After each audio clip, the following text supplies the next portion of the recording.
ہمارے channel Urdu moral story میں خوش آمدید۔ ہمارے چینل سے روزانہ آپ کو سچی اسلامی کہانیاں سنائی جاتی ہیں۔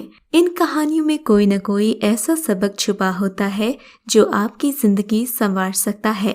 آج کا واقعہ بھی ایسا ہی ہے۔ چلیے سنتے ہیں آج کی کہانی۔ میری آج کی یہ کہانی ایک ایسی لڑکی کی انوکھی آپ بیتی ہے جو جبراً محبت کے حصول کے لیے کوشاں تھی۔ تو چلیے سنتے ہیں اس لڑکی کی کہانی۔ میں نے جس گھرانے میں آنکھ کھولی اس کو ہمارے معاشرے میں اپر کلاس یا پھر ماڈرن طبقہ کہتے ہیں۔ میں نے ہمیشہ پیسوں کی فراوانی دیکھی، کسی دکھ یا غم کا تصور نہیں تھا۔ ہر طرف خوشیاں ہی خوشیاں تھیں، ہر طرف کا عیش و آرام میری زندگی میں تھا۔ میں اپنے امی اور ابو کی اکلوتی اولاد تھی، سو مجھ پر کسی قسم کی کوئی پابندی نہیں تھی۔ میری ہر فرمائش منٹوں میں پوری کی جاتی، اسی لیے میں خود کو اوروں سے الگ اور بہتر سمجھتی۔ میرے دل میں کسی دوسرے کے لیے کوئی ہمدردی نہیں تھی۔ میں ہر کسی کو اپنا ماتحت اور غلام سمجھتی۔ اللہ نے مجھے حسن بھی بے پناہ دیا تھا جس کا مجھے بے حد غرور تھا۔ کالج میں میری انہی لڑکیوں سے دوستی تھی جو میری طرح امیر تھیں۔ کالج میں تو صرف ٹائم پاس کرنے جاتی تھی، کیونکہ میرے لیے کالج پڑھنے کی نہیں سیر تفریح کی جگہ تھی۔ کالج کے سارے لڑکے میرے حسن اور سٹیٹس کے دیوانے تھے۔ کالج کی لڑکیاں مجھے رشک بھری نگاہوں سے دیکھتی۔ میں کسی لڑکے تو کیا، لڑکی کی بھی عزت نہیں کرتی تھی۔ کالج کے لڑکے مجھ سے بات کرنے کو ترستے، جبکہ میری نظر میں ان حقیر اور غریب لڑکوں کی کوئی ویلیو نہیں تھی۔ پھر ایک دن ہمارے کالج میں ایک لڑکا آیا۔ وہ مجھے پہلی ہی نظر میں بہت پسند آیا۔ میرا خیال تھا کہ وہ بھی میرے حسن کو دیکھ کر دنگ رہ جائے گا، مگر ایسا کچھ نہیں ہوا۔ میں اس سے بات کرنے کے بہانے ڈھونڈتی، جبکہ وہ میری طرف دیکھتا بھی نہیں تھا۔ وہ میرے حسن سے بے نیاز اپنے آپ میں مگن رہتا۔ مجھے اس کی اسی عادت نے دیوانہ بنا دیا۔ اسے حاصل کرنا میری زندگی کا مقصد بن گیا۔ میں نے اس سے بات کرنے کی بہت کوشش کی، مگر وہ میری بات کا جواب ہوں یا ہاں میں ہی دیتا۔ میں نے اس کے بارے میں معلومات حاصل کی۔ مجھے معلوم ہوا کہ ایک غریب گھرانے سے تعلق رکھنے والے اس لڑکے کا نام سکندر ہے۔ اس کا باپ کسی چھوٹی سی کمپنی میں کلرک ہے۔ سکندر کی 2 چھوٹی بہنیں بھی تھیں۔ کالج کے بعد شام کو وہ بچوں کو ٹیوشن پڑھاتا۔ آج کل وہ پارٹ ٹائم نوکری کی تلاش میں ہے۔ میں نے سکندر کی اسی کمزوری کا فائدہ اٹھاتے ہوئے اسے مالی طور پر فائدہ پہنچانے کا سوچا۔ میں اسے پیسوں سے خریدنا چاہتی تھی۔ پھر میں نے ابو سے سکندر کی نوکری کی بات کی۔ ابو نے ہمیشہ کی طرح میری یہ فرمائش بھی پوری کر دی۔ دوسرے ہی دن میں سکندر کو یہ خوشخبری سنانے پہنچی۔ یہ خبر سنتے ہی سکندر بے انتہا خوش ہو گیا تھا۔ میں سوچ بھی نہیں سکتا تھا آپ اتنی بڑی کمپنی سے میرے لیے کام کی آفر لے کر آئیں گی اور میری اتنی بڑی مشکل اتنی آسانی سے حل کر دیں گی۔ اس دن کے بعد سے سکندر نے میری عزت کرنا شروع کر دی۔ وہ مجھ سے جب بھی بات کرتا نگاہیں جھکا کر بات کرتا۔ ان سب چیزوں کے بعد مجھے اپنی جیت بہت قریب دکھائی دینے لگی۔ میں دن رات سکندر کے پیار میں پاگل ہونے لگی، مگر سکندر کو اس بات کی جیسے کوئی پرواہ نہیں تھی۔ میں اس دن کا انتظار کر رہی تھی جب وہ میرے احسان تلے دب جائے اور میرے اظہار محبت کرنے پر وہ انکار نہ کر سکے۔ ایک دن جب سکندر سے ملنے میں ابو کے آفس پہنچی تو وہ وہاں نہیں تھا۔ مینیجر نے مجھے بتایا کل سکندر صاحب کی شادی تھی، اسی لیے وہ چھٹیوں پر ہیں۔ یہ خبر میرے لیے کسی بڑے دھماکے سے کم نہیں تھی۔ میں سوچ بھی نہیں سکتی تھی کہ سکندر میرے علاوہ کسی اور کا ہو جائے گا۔ یہ بات میرے دماغ سے نکل نہیں رہی تھی۔ میری حالت کسی دیوانے سے کم نہیں تھی۔ سکندر کو حاصل کرنا میرا جنون بن گیا تھا۔ میں کسی صورت بھی سکندر کو کھونا نہیں چاہتی تھی۔ میں اس کی محبت میں اتنا آگے جا چکی تھی کہ اب پلٹنا ناممکن تھا۔ میں اس کی بیوی سے مل کر یہ دیکھنا چاہتی تھی کہ کیا وہ مجھ سے زیادہ خوبصورت ہے۔ ایک دن بنا بتائے میں سکندر کے گھر چلی گئی۔ بہت پرانا گھر تھا، میرا تو دم گھٹ رہا تھا۔ سکندر نے اپنی بیوی سے ملوایا۔ اس کا نام نسرین تھا۔ وہ سکندر کی چچا زاد تھی، بہت عام سی لڑکی تھی۔ میں نے اس میں ایسی کوئی خاص بات نہیں دیکھی کہ سکندر جیسے خوبصورت انسان کی وہ بیوی کہلائے۔ سکندر اور اس کی بیوی مجھ سے بہت محبت سے ملے، مگر مجھے نسرین سے نفرت ہونے لگی۔ اسی لیے سکندر کے لاکھ روکنے پر بھی